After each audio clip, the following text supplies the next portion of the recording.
Carlos Castaneda. Introduzione all'assaggio, all'intento e alla posizione del sogno. Le 3 maestrie dei nuovi veggenti. Attenzione, le citazioni sono tradotte in maniera letterale dagli autori stessi del video e sono tratte direttamente dalle edizioni inglese e spagnola, senza censure o adattamenti. Noi siamo Marisha e Nick e alla fine del video troverete una breve analisi letteraria e linguistica e inoltre la nostra recensione.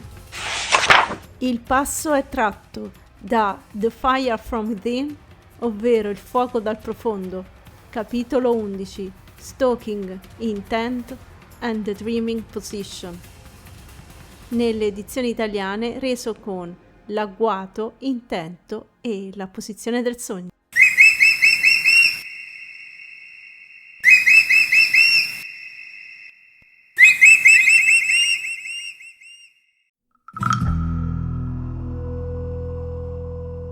Il giorno seguente, di nuovo nel tardo pomeriggio, Carlitos! Don Juan venne nella stanza dove stavo parlando con Genaro. Mi prese per un braccio e mi condusse attraverso la casa fino al patio sul retro. Era già piuttosto buio. Cominciammo a camminare nel corridoio che circondava il patio.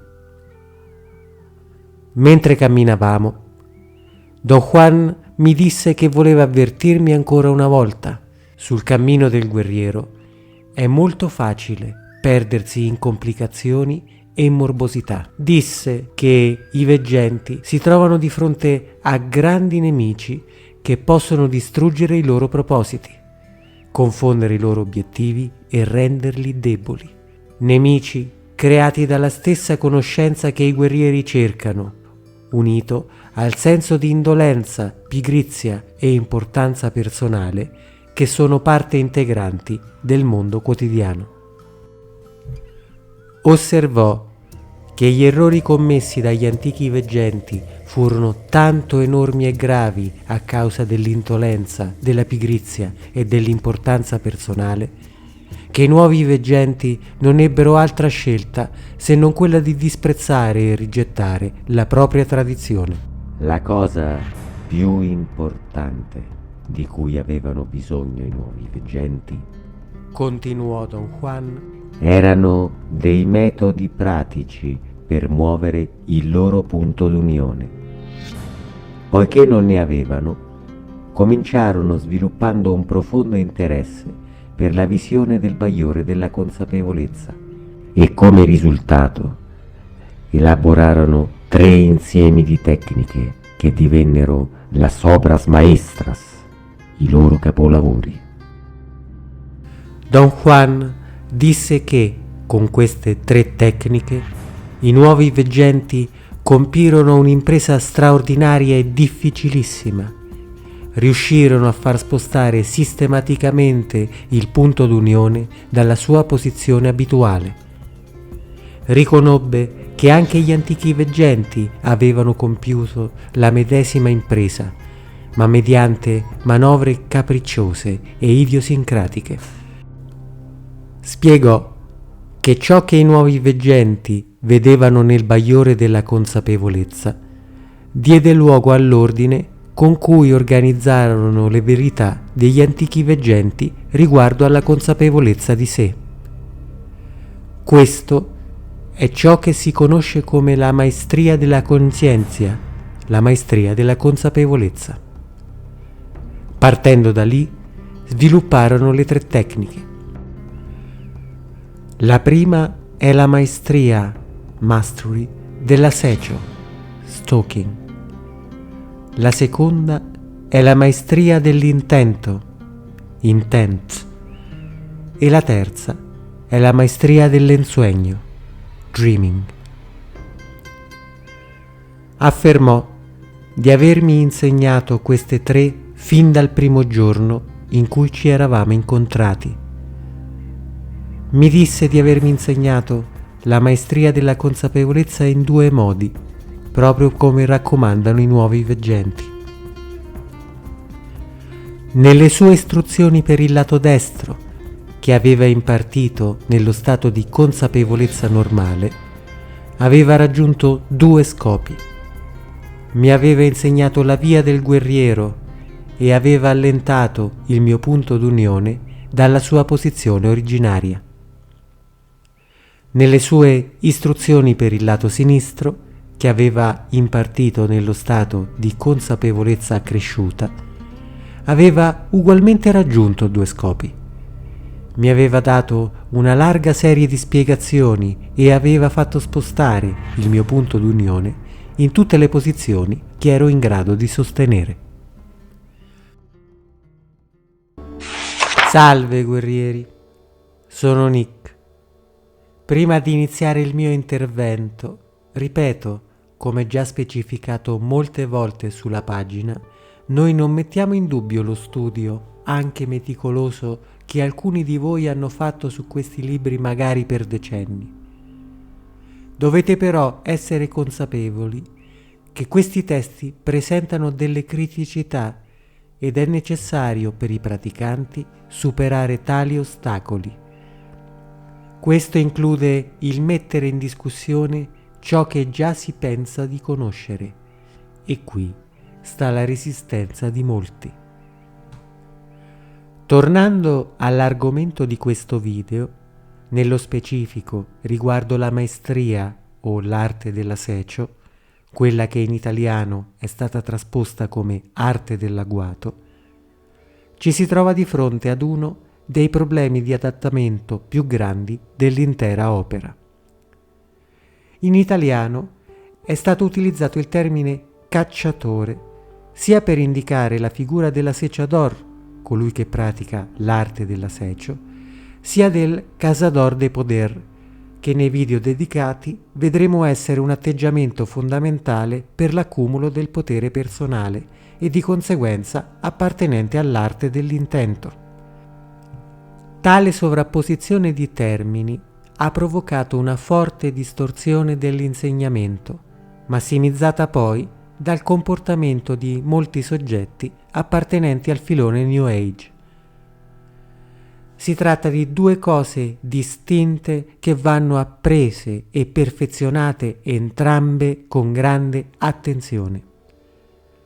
Quando l'abbiamo fatto notare, in molti hanno obiettato che, seppur impreciso nella traduzione, il termine ha importanza relativa e che, di fatto, si conseguono comunque dei risultati.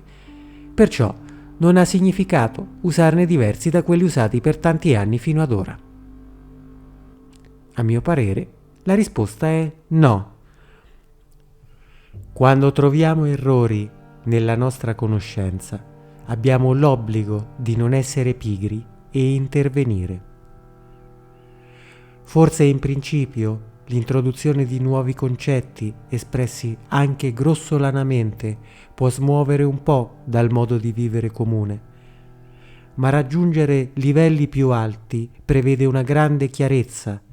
Per tale motivo è bene usare i nomi che sono stati scelti senza stravolgere nulla.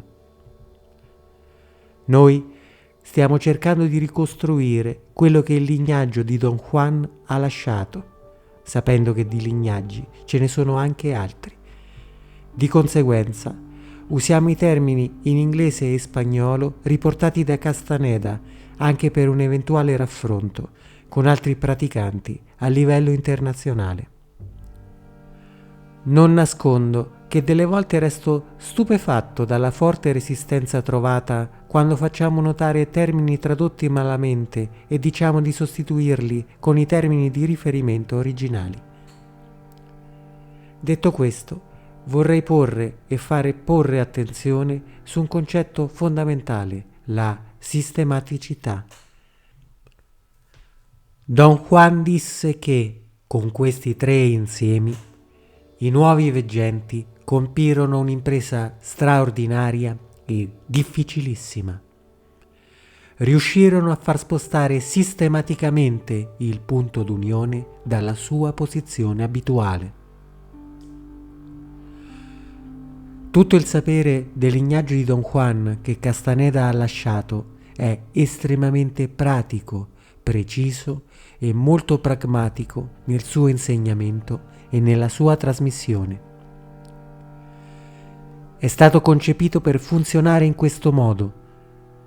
Esso parte dalla percezione ordinaria e, passo dopo passo, prima insegna a concepire la possibilità di percezione ulteriore a quelle consuete e poi insegna come muoversi per arrivare a tali percezioni.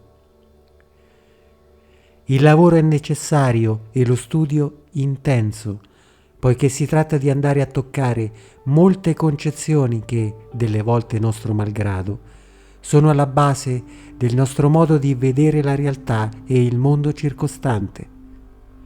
Modificare tali concezioni è una sfida durissima. Raccomando a tutti di leggere i libri scritti da Castaneda o almeno di iniziare da essi, possibilmente in lingua originale, poiché licenze poetiche come quella segnalata prima sul termine cacciatore sono molto numerose. Sul nostro canale verranno trattate in spazi dedicati ad ognuna le 3 arti. Cercheremo sistematicamente di seguire passo passo ciò che è espresso nei libri, segnalando gli errori più gravi. Salve guerrieri, sono Marissa. Intervengo per una brevissima nota linguistica e qualche considerazione sui cosiddetti nemici sulla via del guerriero. In questa citazione Castaneda, che da accademico era molto accurato nello scegliere parole più appropriate, usa l'aggettivo idiosincratiche per indicare le manovre degli antichi veggenti. Deriva dal greco idios, proprio, personale, siun con crasis, mescolanza, temperamento, costituzione. In questo caso con il significato di manovre personali, peculiari, non standard, tipiche di un individuo o di pochi, non di una tradizione codificata. Questo modo di fare dai nuovi veggenti era considerato capriccioso, quindi in maniera negativa e non funzionale da non riproporre, poiché loro miravano ad avere delle maestrie o arti ripetibili che avessero successo e trasmissibili ad altri. In realtà furono costretti a rigettare tutta la propria tradizione. Immaginate l'enorme lavoro che fecero. A proposito di queste maestrie, in questo capitolo Castaneda, invece di usare il sostantivo più conosciuto di arti, parla di queste tecniche con la definizione di mastery in inglese e maestria in spagnolo. Vorrei concludere questo mio intervento con un'osservazione importante. Molti si avvicinano alle pratiche proposte da Castaneda, ma in realtà pochi capiscono a fondo cosa sia la via del guerriero. La maggior parte di questi argomenti sono stati travisati e quando si vanno a chiarire alcuni punti ci troviamo spesso di fronte alla delusione e a un prendere le distanze da noi, alla ricerca magari di qualcun altro più accomodante che dica che la via del guerriero corrisponde alle sue personalissime aspettative. Qualcuno che mischi ogni tipo di disciplina, anche l'inconciliabile, vedendo connessioni dove non ci sono, per accontentare un pubblico più vasto possibile e fare visualizzazioni. Non ci cascate, noi vi stiamo dicendo la verità, stiamo facendo una ricostruzione onesta, dimostrando le nostre argomentazioni in maniera sistematica con tanto di testi citati in lingua originale. I nostri video sono immersivi, nel senso che si sta cercando di utilizzare la grafica e anche le tecnologie al meglio possibile. Per esempio, le tanto criticate AI, o meglio l'intelligenza artificiale, in modo da ricreare con sempre maggiore accuratezza i personaggi, le ambientazioni storicamente e geograficamente coerenti. Non è per nulla semplice, ma è necessario. Non ascoltate soltanto i nostri video, guardateli. Ci sono degli esempi grafici per capire bene i concetti complessi. A volte ci ritroviamo domande senza senso, semplicemente perché non si sono guardati video dove è tutto spiegato in maniera molto chiara. E lo dico senza il timore di ricevere critiche. Guardatevi bene da chi ha troppa fretta di decontestualizzare ed estrarre le sole tecniche e vi promette rapidi avanzamenti. I libri di Castaneda sono un'esperienza letteraria incredibile. Per prima cosa sono dei gioielli della letteratura moderna mondiale per il linguaggio usato, per i contenuti, per tutto. Si tratta di un'esperienza da fare integralmente da soli, con i propri tempi di apprendimento e avanzamento di consapevolezza. Inoltre sono intrisi di brujeria, di stregoneria. Non vi fate togliere questa esperienza da chi vi dice che non è necessario leggerli per imparare, perché la trasmissione della conoscenza degli stregoni passa per più livelli. Nel passo citato ci si dice espressamente che sul cammino del guerriero si possa facilmente perdersi in complicazioni e morbosità. Per esempio, per morbosità si potrebbe intendere la ritualità eccessiva, cioè la ripetizione che diventa fissazione, oppure il continuo voler trovare in un altro, all'esterno, l'eccesso di ego, di importanza personale o mancanza di umiltà e impeccabilità, senza curarsi di guardare nell'unica vera direzione sensata, cioè verso se stessi. Riguardate i video corrispondenti, vi metto i links in descrizione. Inoltre, ed è questo quello di cui non ci si rende conto, che sulla via del guerriero si possono incontrare dei veri e propri nemici, non solo astratti come l'indolenza e la pigrizia, che ci sono anche, ma eventi dove altre persone possono andarvi contro a vari livelli e a volte addirittura a perseguitarvi fino alla morte. Lo vedremo con i Pinches Tyrannos. Quello che è stupefacente è che la conoscenza stessa che il guerriero persegue crea questi nemici. Perché? Perché se non veniamo spinti oltre i nostri limiti, non abbiamo motivazioni a superare noi stessi. E quale migliore motivazione se non la propria personale sopravvivenza? Quando qualcuno mi dice di essere sulla via del guerriero e mi descrive una vita fatta di pratiche ripetitive senza varianti da anni, da cui riceve sicurezza, benessere, e soprattutto è immune da qualunque tipo di inorganico, perché è disciplinato e capace di silenzio interiore e non si fa mai prendere alla sprovvista o è perché è protetto, so che qualcosa non torna. È normale, invece, fare errori, cadere e che ci siano nemici che non si riescono a superare subito. La via del guerriero arrivati a un certo livello, ti porta di fronte a nemici ed ostacoli che spingono oltre i propri limiti. Se abbiamo imparato in maniera corretta, useremo quanto coltivato per superarle, altrimenti finisce il percorso.